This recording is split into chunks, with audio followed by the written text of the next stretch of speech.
Magandang umaga mga kabarkudis. Ito naman ang aking ipapakita sa inyo na aking gamit pang sarili.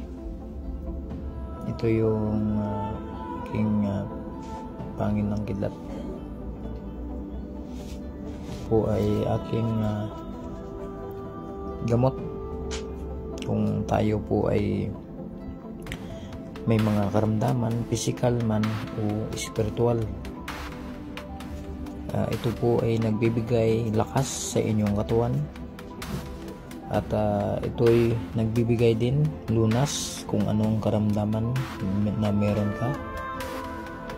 Ito po ay bumubula sa tubig dahil ito ay buhay.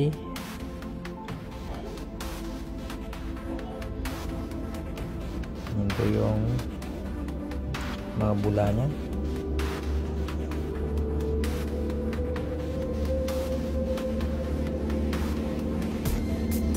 Ito ay tested ko na ginagamit sa aking sarili. Kung ako ay may mga karamdaman na di ko maintindihan, ito ay ina-apply ko din sa aking sarili. Kaya sa mga naniniwala lang, ito ang tamang proseso. Kung kayo po ay may mitangan ng pangil ng kidlat, mutya ng tubig, o kahit anong tangan nyo na pwede nyong gagamitin, ang gagawin nyo lang po, magdasal po kayo at ito ay ihiling sa inyong mga tangan na kayo ay pagalingin sa inyong karamdaman. Kung ano man ang karamdaman niyo po ay mapagaling, at ito ay iihip lang ng 3 beses sa tubig bago nyo iinumin.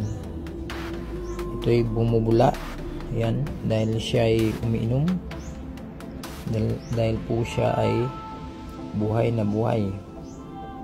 Ito ay pangil ng kidlat. Ito yung pinakita ko na umiilaw. Yan. Ito ay may humahawak na tagabantay o gabay. Pinakita ko lang sa inyo dahil ito ay para kayo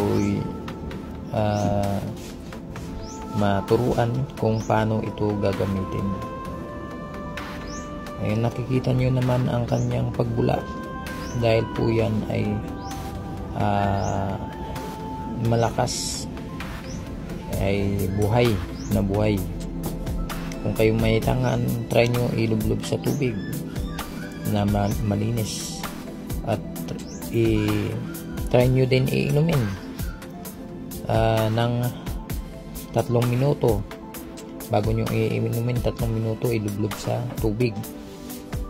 Maramdaman nyo po ang kanyang lakas, kung anong lakas ng meron siya sa inyong tangan.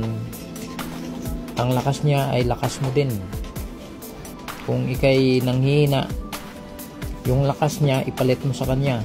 Sasabihin mo yung lakas mo ay aking lakas, ang nanghihina ng katawan ko ay iyong higupin. Kasi yung mga tangan natin ay nagbibigay din yan ng lakas sa inyo at hinigup niya yung negative sa inyong katawan. Kaya okay na ito.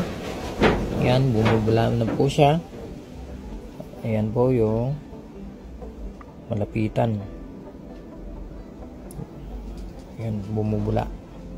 Yan, pwede na natin tong iinumin.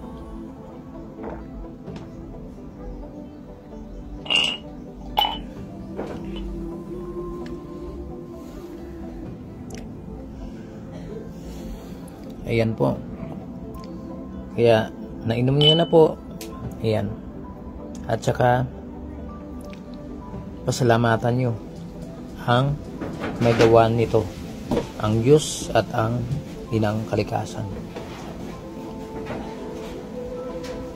Maraming salamat. Paalam. God bless sa inyong lahat.